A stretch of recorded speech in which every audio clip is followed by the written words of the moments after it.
ఈరోజు తెలంగాణ హైకోర్టు నుంచి మీతో నేను మాట్లాడుతున్నాను. 10 మంది బీఆర్ఎస్ ఎమ్మెల్యేలు కాంగ్రెస్ పార్టీలో చేరడం అవినీతి.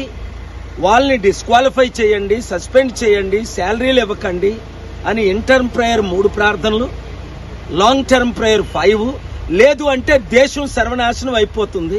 పశువుల్లాగా ఈ ఎమ్మెల్యేలు ఈ పార్టీకి, ఒక ఎమ్మెల్యే బీఆర్ఎస్ నుంచి గెలిచి రాజీనామా చేయకుండా కాంగ్రెస్ లో చేరి దానం నాగేంద్ర ఎంపీగా పోటీ చేయడం అవినీతి అని 10th షెడ్యూల్లో ఉన్న లా నేను ప్రెజెంట్ చేయడం జరిగింది. ఇక్కడ మేము అఫీషియల్ గా పార్క్ చేసుకున్న మా కారుని దీన్ని ఇప్పుడు చూడండి.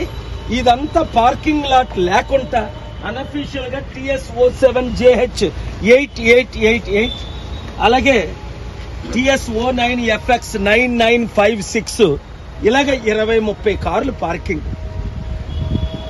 రేవంత్ తమ్ముడు, నువ్వు కొత్త కోర్టు కట్టే కంటే 100,000 కోట్లు ఖర్చు పెట్టి ఇంత చక్కగా ఉన్న మంచి కోర్టుని పాడు చేయకుండా, ప్రజాధనాన్ని వేస్ట్ చేయకుండా, రియల్ ఎస్టేట్ బిజినెస్ ప్లాన్స్ పక్కన పెట్టి చూసావా, అడవిలో కట్టారు.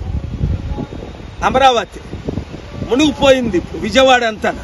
అలా కాకుండా ఈ పార్కింగ్ లాట్ ని ఒక 10 స్టోరీ పార్కింగ్ చేస్తే 1000 కార్లు ఇక్కడే పార్కింగ్ ఉంటుంది. Common sense. వాళ్ళు చేయలేదని మీరు చేయరా? మంచి చేస్తే ప్రజలు అప్రిషియేట్ చేస్తారు. ఇప్పుడు అవినీతి కట్టడాలు ఎలా కూల్చేస్తున్నారు హైడ్రో ద్వారా, ఇమీడియట్ గా మీ దగ్గర ఫండ్స్ లేకపోతే నేను డొనేట్ చేస్తాను, మనం కలిసి మాట్లాడదాం. ఈ వీడియో మీడియా మిత్రులందరూ ఎంతమంది సఫర్ అవుతున్నారు చూడండి. ఈ రోజంతా ఇక్కడ వేస్ట్ అయిపోతుంది కదా. నిన్న ఏపీ హైకోర్టులో నా మ్యాటర్ ఉందని ఆన్లైన్ లో ఇక్కడ మ్యాటర్ ట్రై చేస్తే యాప్ పనిచేయలేదు.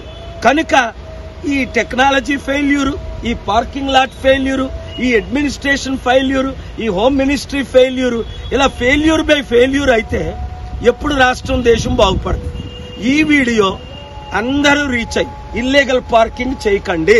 1, లీగల్ పార్కింగ్లు పెంచండి. అడవి లాంటి దుబాయ్ ప్రపంచంలో నెంబర్ 1 సిటీ అయింది. ఆర్గనైజ్డ్ ప్లానింగ్ లేకే ఈ ఎమ్మెల్యేలు, మంత్రులు, ఈ ముఖ్యమంత్రులు, ఈ ప్రధానమంత్రులు ఈ దేశాన్ని సర్వనాశనం చేస్తున్నారు.